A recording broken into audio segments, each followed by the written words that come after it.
अस्सलाम वालेकुम स्टूडेंट्स। बेटा आई एम योर टीचर। आज का हमारा जो टॉपिक है वो है गज़ल। गज़ल में हम गज़ल नंबर 2 पढ़ेंगे। सुन तो सही जहाँ में है तेरा अफ़साना क्या, ख्वाजा हैदर अली आतिश की। आप लोगों ने कहा था कि ये गज़ल हमें कुछ अच्छी तरह समझ नहीं आई तो इसको रिपीट कर दें, तो इसलिए ये जो है आपको रिपीट की जा रही है। फ़र्स्ट शेर देखें। सुन तो सही जहाँ में है तेरा अफ़साना क्या, कहती है तुझको खल्क़े खुदा गायबाना क्या। अल्फाज मानी देखें। जहाँ दुनिया, अफ़साना कहानी यानी ज़िक्र, शोहरत वगैरह, खल्क़े खुदा खुदा की मखलूक, गायबाना अदम मौजूद की। इसका मफ़हूम समझें। शायर कहता है कि लोगों की बातों को कभी गौर से सुनो कि तुम्हारी अदम मौजूदगी में वो तुम्हारे मुतल्लिक़ क्या कहते हैं, यानी कि तुम्हारे बारे में उनकी राय क्या है, तुम्हें अपनी हकीकत मालूम हो जाएगी। इस शेर में शायर जो है वो कहता है कि तुम्हें इस खुशफ़हमी में मुब्तला नहीं होना चाहिए कि लोग तुम्हारे सामने तुम्हारी तारीफ़ करते हैं और तुम्हें दुरुस्त कहते हैं। कभी गौर करो कि लोग तुम्हारी अदम मौजूदगी में तुम्हें क्या कहते हैं और तुम्हारे बारे में क्या फ़साने और कहानियाँ जो हैं वो सुनाते हैं। तुम्हें अदम मौजूदगी में तुम्हें जिस तरह याद करते हैं वही तो हकीकत में तुम्हारा असल है। बकौल इब्राहिम ज़ौक़ के ये हवाले का शेर है। बजा कहे जिसे आलम उसे बजा समझो, ज़ुबान खल्क़ को नकाराए खुदा समझो। ठीक है।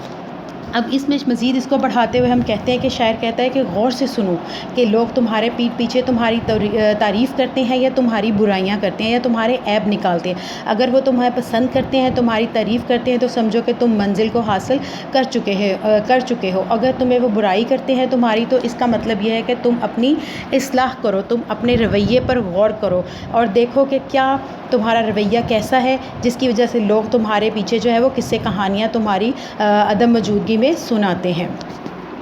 शेर का दूसरा मफ़हूम ये हो सकता है कि शायर वक्त के हुक्मरानों से मुखातिब होकर कहता है कि तुम इस खुशफहमी में ना मुब्तला रहो कि जो कुछ तुम लोग कर रहे हो वो दुरुस्त है। अगर आवाम तुम्हारे मुंह पर तुम्हें राज़ी रखती है, तुम्हें खुश करती है, तो लेकिन तुम्हारी पीठ पीछे वो तुम्हारी बुराइयां भी करती है।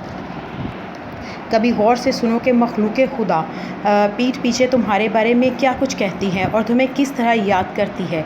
तुम्हारे इर्द गिर्द खुशामदी और चापलूसी लोग हैं जो तुम्हारी गलत फहमियों में भी तुम्हारे गलत फ़ैसलों में भी तुम्हारी दाद देते नज़र आते हैं, जबकि पीठ पीछे तुम्हारी बुराइयां बयान करते हैं।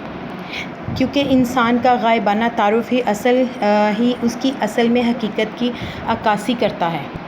गज़ल का दूसरा शेर है, देखें ज़रा बेटा जी। ज़ेरे ज़मीं से आता है जो गुल सो ज़र बकफ़, क़ारून ने रास्ते में लुटाया ख़ज़ाना क्या। अब इसके अल्फाज मानी देखें बेटा। ज़ेरे ज़मीं यानी ज़मीन के नीचे, गुल फूल, ज़रबा कफ़ हाथ में लिए हुए सोना। मुराद यहाँ पर है फूलों के अंदर जो ज़र्द कलर एक दाना होता है ना, उसको कहा गया है। क़ारून हज़रत मूसा अलैहिस्सलाम का एक मशहूर मालदार इंसान था जिसे फ़िरौन भी कहा जाता है। इसका मफ़हूम देखिए जी। ज़ेरे ज़मीन से जो भी फूल उगता है, यानी ज़ेरे ज़मीन से जो भी फूल उगता है उसके हाथ में सोना होता है। ऐसा लगता है कि ज़ेरे ज़मीन क़ारून ने अपना ख़ज़ाना जो लुटा दिया है वो बाहर निकल रहा है। हैदर अली आतिश इस शेर में बयान करते हैं कि शायर कहता है कि ज़मीन से जो भी फूल उगता है इसमें सुनहरी रंग के दाने मौजूद होते हैं। इन्हें देखकर यूँ महसूस होता है कि वो अपने हाथों में सोना लिए हुए हैं। ये वही ख़ज़ाना है जो क़ारून के साथ उसके साथ ज़मीन में धंस गया था। अब वो ख़ज़ाना फूलों के ज़रदानों की सूरत में ज़मीन से बाहर आ रहा है। यानी कि ये शेर जो है तलमी का शेर है। शायर इसमें फूल के अंदर जो ज़र्द दाने होते हैं वो सोने से तशबीह दे रहा है उसको, और वो ये कह रहा है कि वो क़ारून हज़रत मूसा अलैहिस्सलाम के दौर का एक बहुत मालदार इंसान था। ठीक है। उसने अल्लाह ताला की नाफरमानी की, अल्लाह ताला ने उसको बहुत मालो दौलत अता किया, लेकिन वो अपनी नाफरमानी की वजह से अपने मालो दौलत समेत ज़मीन में धंस गया था। अब शायर कहता है कि जब फूल उगता है तो वो उसका जो ख़ज़ाना है वो फूलों के दरमियान जो है वो लेके बाहर निकलते हैं, यानी कि वो ज़मीन से ख़ज़ाना लेकर बाहर निकलते हैं। बकौल शायर, अब इसको खाना ख़राबी कहो कि मामूरी, ज़मीं में साथ ख़ज़ाने के धंस गया क़ारून। शायर ने इस शेर में सनत हुस्न तालील का इस्तेमाल बड़ी उम्दगी से किया है। हुस्न तालील से मुराद किसी चीज़ की ऐसी इल्लत यानी वजह बयान करना जो हकीकत ना हो लेकिन सुनने में अच्छी लगे। ठीक है। तो बेटा आई होप ये आपको समझ आ गई होगी। तो नेक्स्ट शेर हम करते हैं, थर्ड शेर। उड़ता है शौक़े राहत मंजिल से अस्ब उमर, महमीज़ कहते हैं किसे और ताज़ियाना क्या।